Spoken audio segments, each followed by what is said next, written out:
Okay, I want to explain to you about central bank credibility, monetary policy, and inflation. So first is central bank credibility. Central bank credibility is defined as a commitment to follow well-articulate and transparent rules and policy goals. According to Banner, credibility depends on the history of policy making and the behavior of the policy institution. More precisely, credibility refers to the extent to which the public believe that a shift in policy has taken place when, indeed, such a shift has actually occurred. Zuckerman. Linder offers a more precise definition, namely that your pronouncement or belief, even though you are bound by no rule and may have an incentive to renounce. Next, factors contribute central bank reputation and credibility. First, central banks are mainly judged by the public on the track record in achieving policy objectives.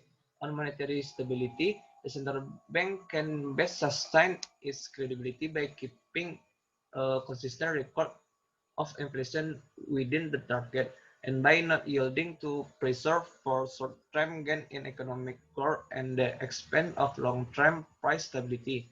In addition, public confidence can be boosted by the central bank ability to monitor, assess, and manage systemic risk to overall economy. In this regard, an effective surveillance system to systematically monitor potential imbalance, such as large asset price movement, is critical for maintaining financial stability. Moreover, in the event that financial stability become insolvent, the safe and orderly exit scheme will have to be enforced. Second is central bank credibility also rests on the ability to manage its own financial and operational risk. It is essential that central bank practice what they preach by adopting the same high standard of risk management prescribed to banks. But unlike private financial institutions, central banks are not profit maximizing entities, and sometimes the of pursuit of public policy inevitably entails financial risk and cost.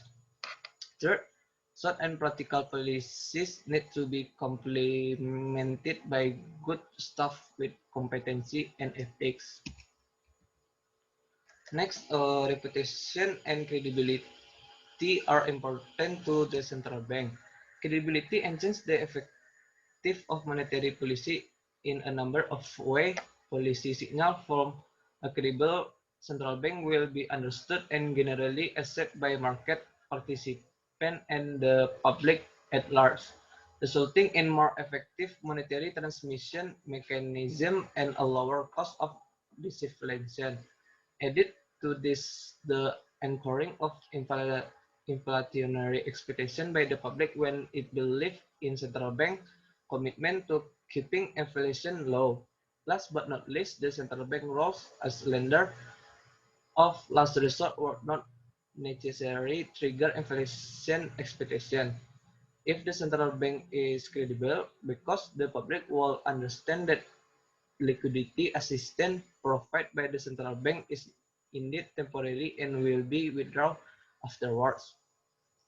Uh, Credibility can improve of policy response to sectoral imbalance when central bank warning are heeded by the public, financial institution, and the government. Next, monetary policy. Monetary policy, the demand side of economic policy, refers to the action or policy undertaken by a nation's central bank to control money supply and achieve macroeconomic goals that promote sustainable economic growth. These policies are implemented through different tools, including the adjustment of the interest rate, purchase or sale of government security, and changing the amount of cash circulating in the economy. The central bank or a similar regulation organization is responsible for formulating these policies.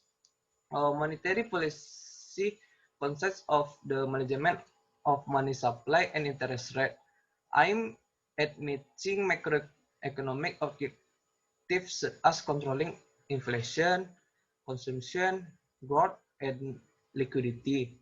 This is achieved by action such as modifying the interest rate, buying or selling government bonds, regulating foreign exchange rate, and changing the amount of money banks are required to maintain as reserve. Next, tool of monetary policy. First, interest rate adjustment. A central bank can influence interest rate by changing the discount rate. The discount rate is an interest rate charged by a central bank to bank for short-term loans. For example, if a central bank increase the discount rate, the cost of borrowing for the bank increase. Uh, Subsequently, the banks will increase the interest rate by the charge their consumer. Uh, Thus, the cost of borrowing in the economy will increase and the money supply will decrease. Second is open market operation. The central bank can either purchase or sell securities issued by the government to affect to money supply. For example, central bank can purchase government bonds. As a result, bank will obtain more money to increase the lending and money supply in the economy. Third, change reserve requirement. Central bank usually set up the minimum amount of reserve that must be held by a commercial bank. By changing the required amount, the central bank can influence the money supply in the economy. If monetary authorities increase the required reserve amount, commercial banks find less money available to lend to their clients and thus money supply decrease. Okay, next, expansionary and contractionary monetary policy. Expansionary monetary policy. This is a monetary policy that aims to increase the money supply in the economy by decreasing interest rate, purchasing government security by central bank, and lowering the reserve requirement for bank. And expansionary policy lowers unemployment and stimulate business active and consumer spending. The overall goal of expansionary monetary policy is to full economic growth. However, it can also possible lead to higher inflation.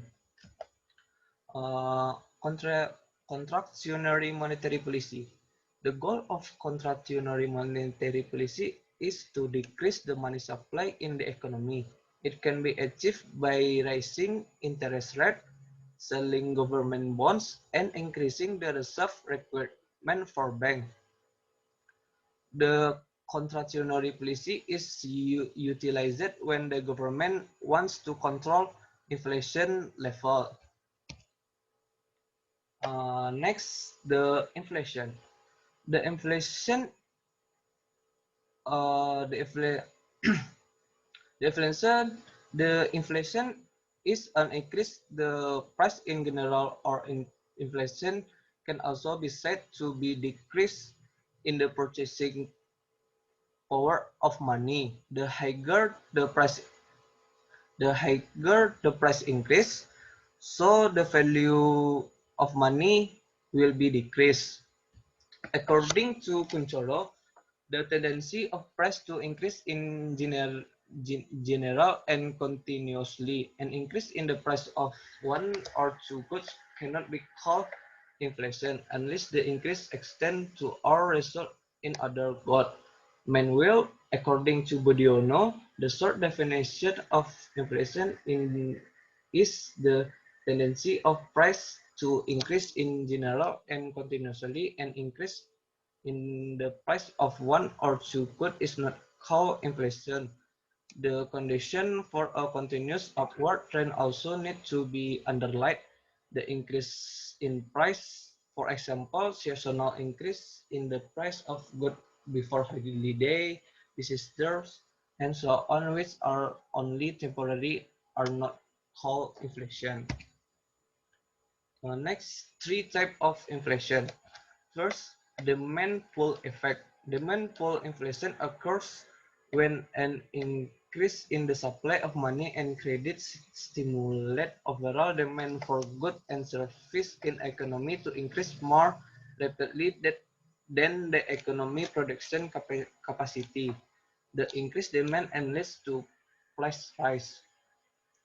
With more money available to individual, positive consumer sentiment uh, lead to higher spending, and their increased demand pulls price higher. It creates a demand supply gap with higher demand and less flexible supply, which result in higher price. Second, cost push effect. Cost push inflation is a result of the increase in price working through the production process input.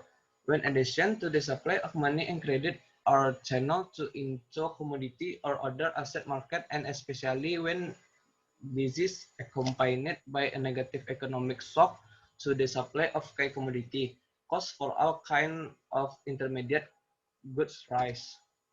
Third, built-in inflation. Built-in inflation is related to adaptive expectation, the idea that people expect current inflation rate to continue in the future as the price of goods and services rise. Worse, and others come to expect that they will continue to rise in the future and at a similar rate and demand more costs or wages to maintain their standard of living. Their, in, their increased wages result in higher cost of goods and service, and the wage price spiral continue as one factor induces the other and vice versa. Okay, this is thank you for your attention. Assalamualaikum warahmatullahi wabarakatuh.